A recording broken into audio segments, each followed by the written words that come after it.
The great masters of Meereen, as if calling themselves such could make them so.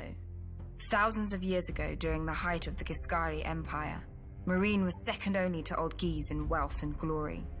A paradise by the sea, if one didn't mind the constant clinking of chains and cracking whips.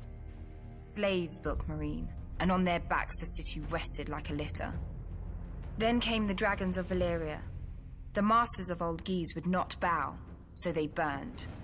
The Valyrians tore down their walls, burned their pyramids to ash, and sowed their fields with salt and skulls. An old slave woman once told me that the Valyrians intended to break the chains of the Giscari slaves, absorbing them into the Valyrian freehold where every man held a vote. But the great masters of Meereen received their new overlords in the great temple, plying them with gold, wine, and all the wealth that slavery had brought them, and the Valyrians instead took up the whip themselves. I do not believe it. As their empire expanded, the Valyrians needed more and more bodies to feed their mines and colonies, when no wage could ever tempt a free man. The great masters merely accommodated their new customers, staying rich as the Giscari Empire crumbled.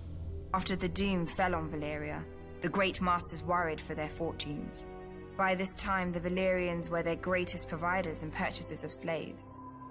Then the Dothraki horse lords swept out of the plains of Essos, and proved to be as fond of slaving as the dragon lords before them.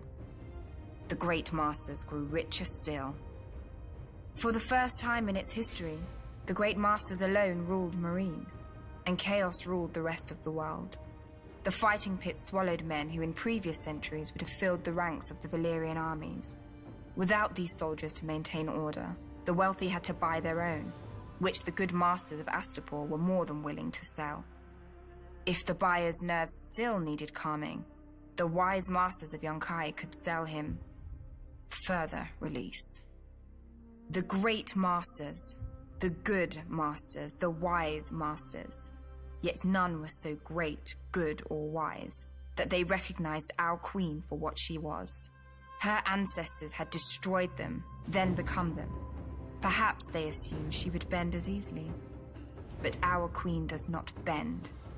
She breaks.